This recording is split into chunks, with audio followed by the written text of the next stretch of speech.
Hello, welcome to episode 1 of the Vision with Execution podcast show. My name's Adam Torkelson, and I'm going to tell you my backstory really quickly and tell you my vision for the show for 2025. As I'm recording this episode on New Year's Eve of 2024, it's been a really fascinating week. We celebrated Christmas last week, and my family and I live in Utah.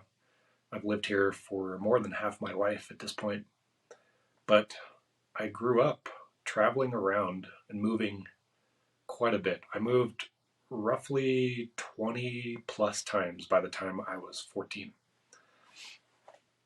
And so that gave me two perspectives that have shaped my adult life, one of which is I never wanted to put my own kids through that kind of stress, moving around, not staying in one place long enough to make any friends. And it really didn't solidify my foundational belief in myself and my abilities very well. Additionally, one of the reasons why we moved around so much was my dad was a legitimate circus clown. He went to clown college and was in Barnum and Bailey, Ringling Brothers Circus, and I did some performances with him, not in the big top, but he did school performances and birthday parties, as clowns do after they retire from the circus.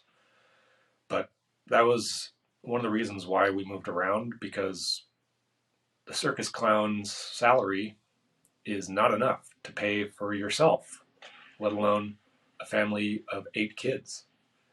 There are 8 total kids in my immediate family. One of my brothers did pass away when I was 14.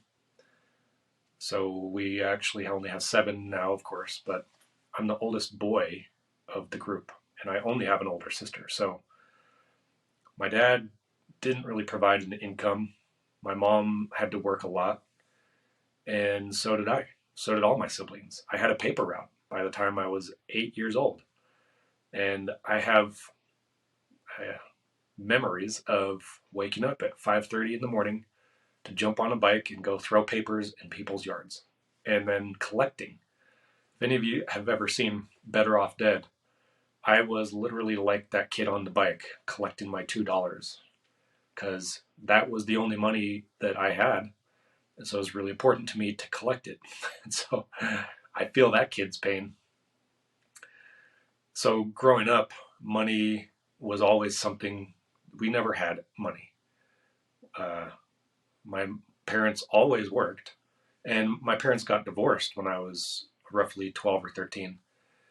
And my mom had to work even harder and even more because my dad moved to Thailand for the next 10 years. Didn't see him. He only met my wife and my newborn son for the first time when my son was 6 months old. So needless to say, I did not have a strong father figure in my own dad. And that really shaped who I wanted to be when I had my own kids, because I knew from a really young age I wanted to be a father. I wanted to be married. I wanted to be righteous, which for me, that means as a member of the Church of Jesus Christ of Latter-day Saints, being worthy to go to our temple. And there's an interview process, and for a lot of my marriage, I wasn't worthy to do that. I had an addiction to pornography that's also shaped a lot of who I am today. And I'll probably talk about that quite a bit over the next year or so. So I've now been married. In 2025, I'll have been married for 20 years to the same woman. She's put up with a lot, and she herself will probably be one of the guests on my show because I have a lot of respect and love for her, and she's a therapist. And she's actually helped me work through a lot of emotional and mental blocks that I have about myself, and she helps other people with it. She's helped our kids work through mental and emotional blocks that are holding them back from becoming their full potential. And I think that works perfectly with the topic of my show, which is vision with execution is reality.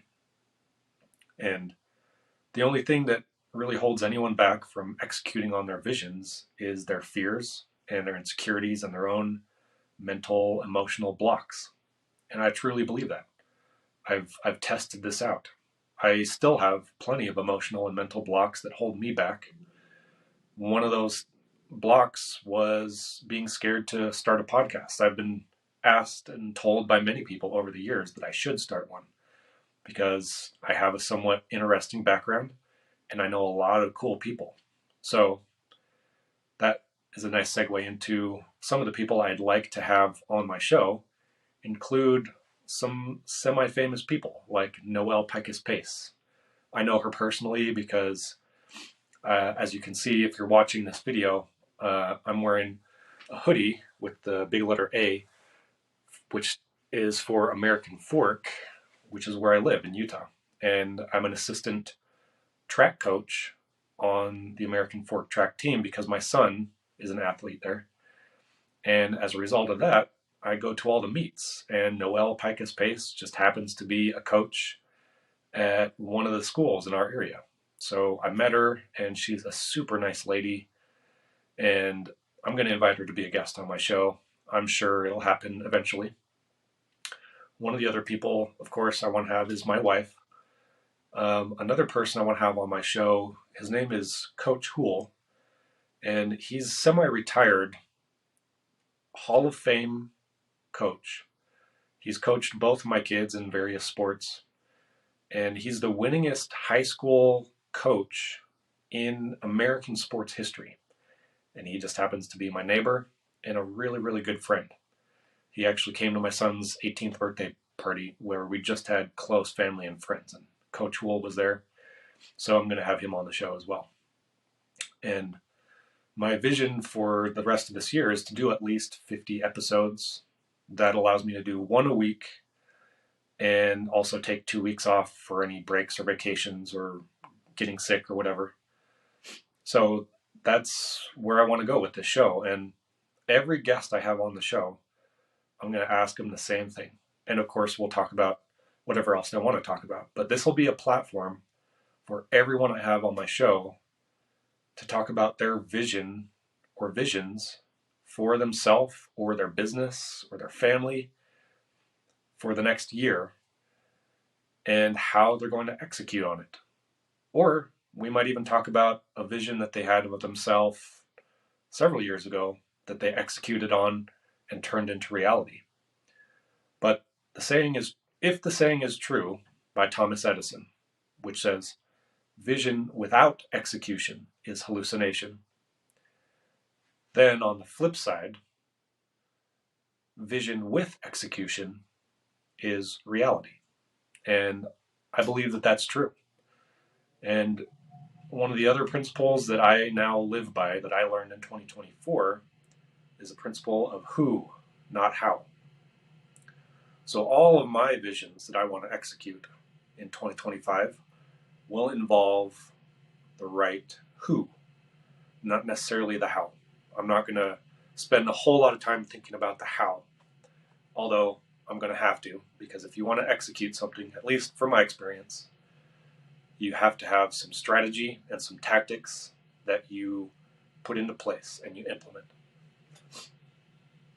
So, I hope anyone who's watching this show for the first time, or if you come back and watch it a bunch of times, you'll be inspired by the people who have visions that they're executing into realities and how they're doing that.